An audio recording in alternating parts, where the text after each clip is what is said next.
Hey everybody, and welcome back to Koi Pond Lifestyle. So what have we got on this week? Got a few jobs on this week. Got an update on my Showa. Still not right, that fish isn't. So we've got an update on the Showa. I've been around to see Steve at Penkoi. He's given me a few ideas that we're going to look at. I'm going to upgrade or make better, hopefully, the lighting in and around my garden.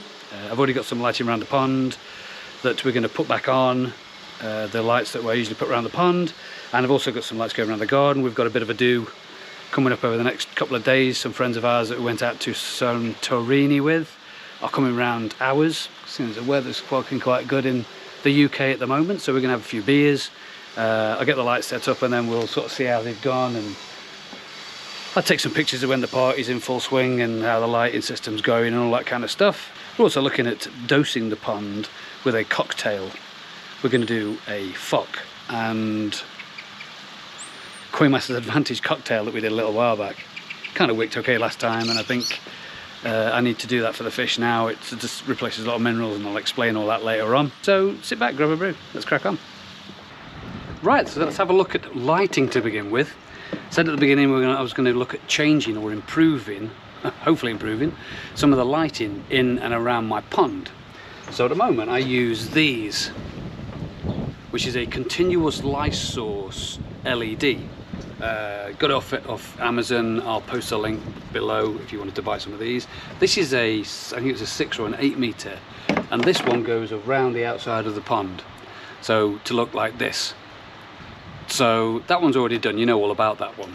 But my wife said the other week, it'd be nice to have the rest of the area lit, because at the moment we just have sort of the pond area here lit, but then the grass and the rest of the garden there's no light.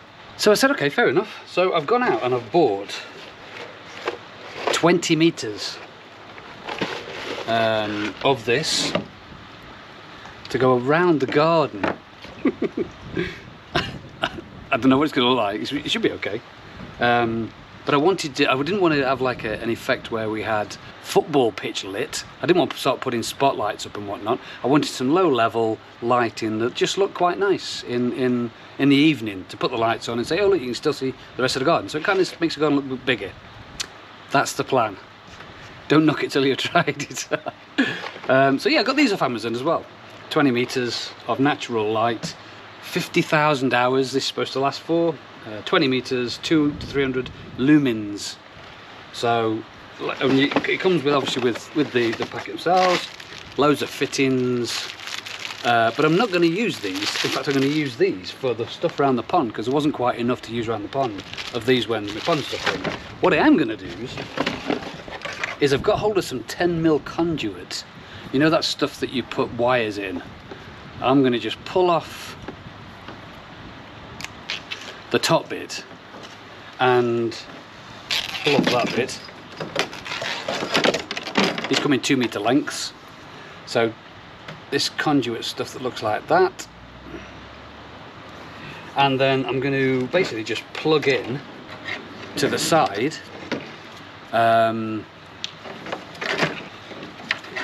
just basically plug it all in like that.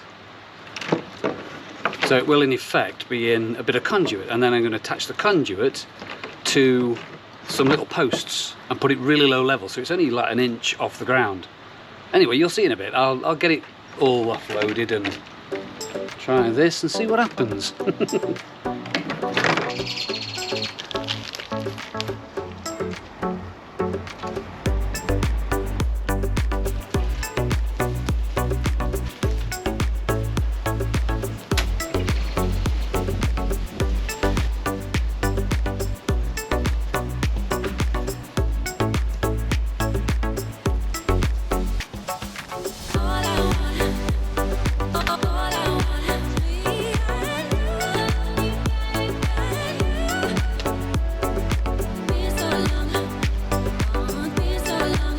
Right, I'm saying all I've got to do now is I've got to put all this lighting into the conduit as I was showing earlier, so I'm basically pressing it into that, and then I've got some little posts I'm going to put in the ground behind it and attach the conduit to the post with the light in it. You'll see in a bit.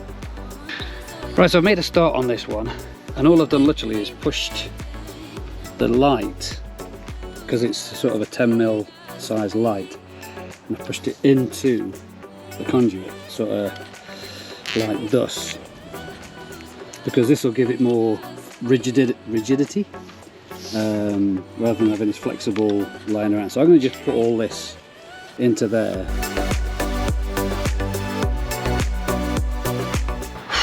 Tell you what, that wasn't easy. The conduit stuff that I got was only 10mm. Should have really been 12. God, man, that was a little bit harder work than I thought. Anyway, they're in, so I'm going to wait till it goes dark and see what the first fitment looks like. I've got to try to hide them a little bit because at the moment I've got a big white line going around the garden. But yeah, wait to go dark, but I've got a barbecue to get on with. Right, I made a few changes.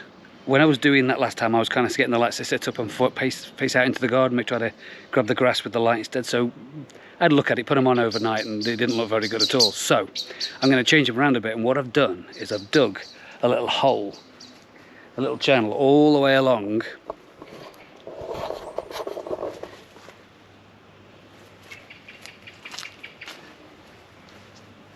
So the lights now are flush, pointing up, not across, because you find with putting them across it's just too bright and it doesn't look very good. So anyway, I've got to see what happens in the party. I'll take some video of when the party's going on and we've got all the lights on and whatnot, and see what everybody thinks. So let's do that.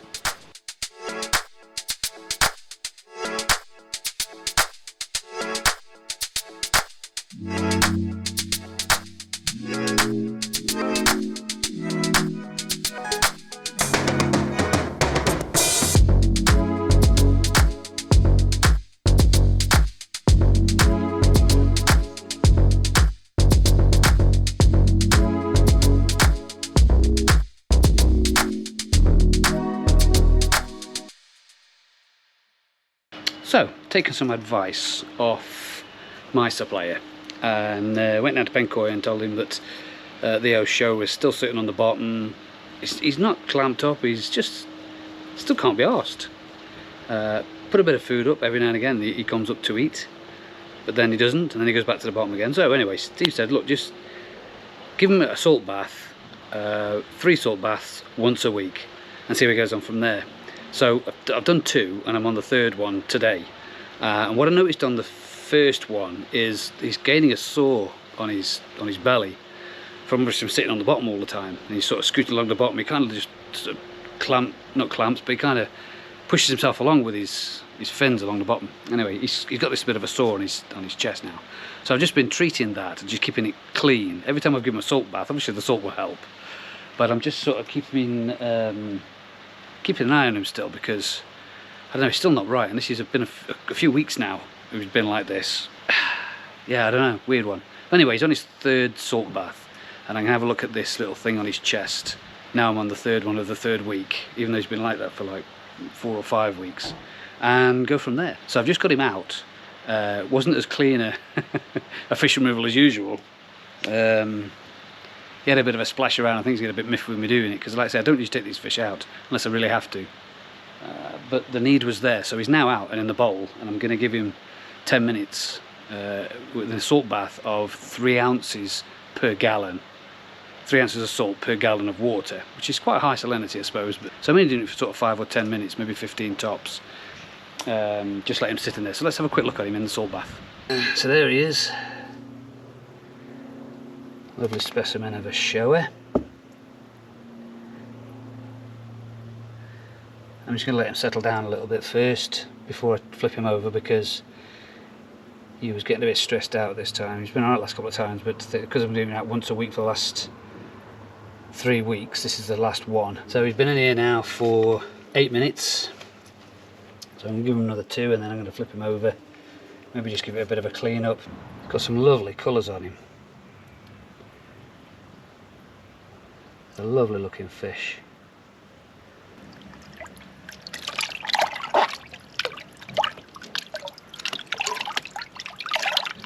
I'm kind of hoping the camera caught that, because I managed to get him lying on his back for a second or 2. You found the salt baths as well. If you leave them in here for too long, they start rolling over, and that's a good indication you can get him back in again. So yeah, as soon as if he starts rolling anymore, then I'll get him back in, but we're still working on a couple more minutes yet. So yeah, Showa, after Salt bath. No real change. He got bothered by other fish as soon as I put him back in. Other fish were chasing him around a little bit. No idea what was that all about. Find out what the crack is and where he's been. What you been doing? Where you been? Where you been?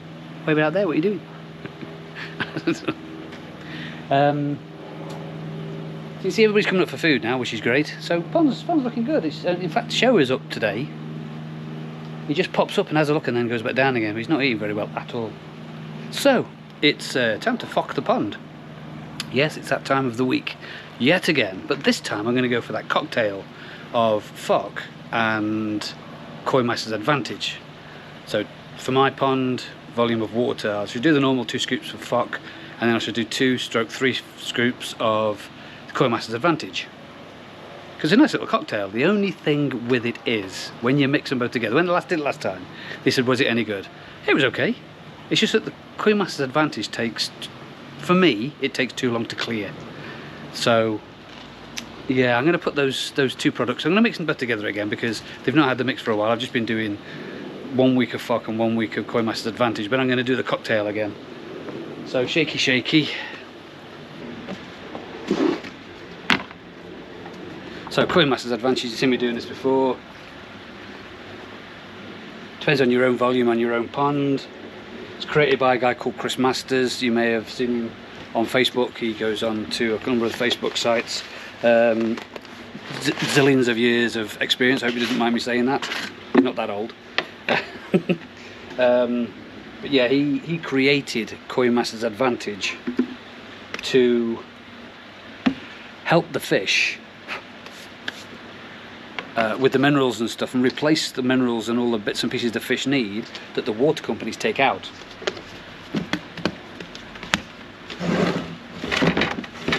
So that's why he created that. Now on the other hand, FOK, which is my preferred water conditioner, clay, was created in Japan. Anyway, created, Chris Masters knows him apparently, he knows the guy that created this. And created by that guy. Now, it's a Japanese product, so it's, the Japanese don't scrimp on stuff, because for their koi, it's their living, they have to make sure it's right. So they create products like FOK, water conditioner, to aid with their health and benefit the fish in their ponds. So I get this little like mixing idea. DT Koi, David DT Koi went out to see Chris Masters, and they were talking about different water conditioners and clays and what do you use. Because Dave's a little bit like me, he's dead inquisitive about how things work and what is it and why do you use that. And Chris Masters said, yeah, I use both. I use obviously his own product. He obviously rates his own product and he wants to use his own product, but he also uses FOK and mixes them in the jar and then puts them both in together. And these help with loads of different things. Again, I'm kind of up on about this again, but you know, things like beneficial bacteria, fish health, fish appetite, the colour. There's so many benefits to putting this stuff in, as far as I'm concerned, and as far as I can see so far, that why would you not? Loads of people say, oh, I've had my pond 35 years and it wrong with my fish. Good. That's alright. So I hear that this is good stuff, so I'm going to get some water in this and get it put in.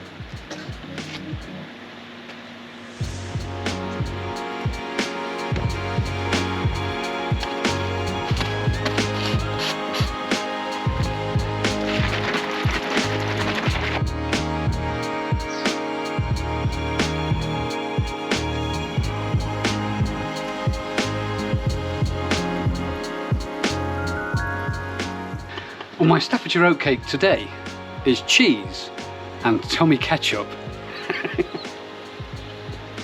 Staffordshire oatcake can't be a mate, eh? So that should be cleared in the next minimum 24 hours, maximum, don't know. But it does take a little bit longer when you put the Koi Master's Advantage in than the FOK, because the FOK clears at least 24 hours quicker than the Koi Master's Advantage. So we're going to wait for that to go in. So I'll place where to get those two products, both FOK and Koi Master's Advantage, in the description below. And if you want to see what happened when I did a full test of Koi Master's Advantage, you need to click the video here. And if you haven't subscribed yet, click the subscribe button. It's about there. You've been watching Koi Pan Lifestyle.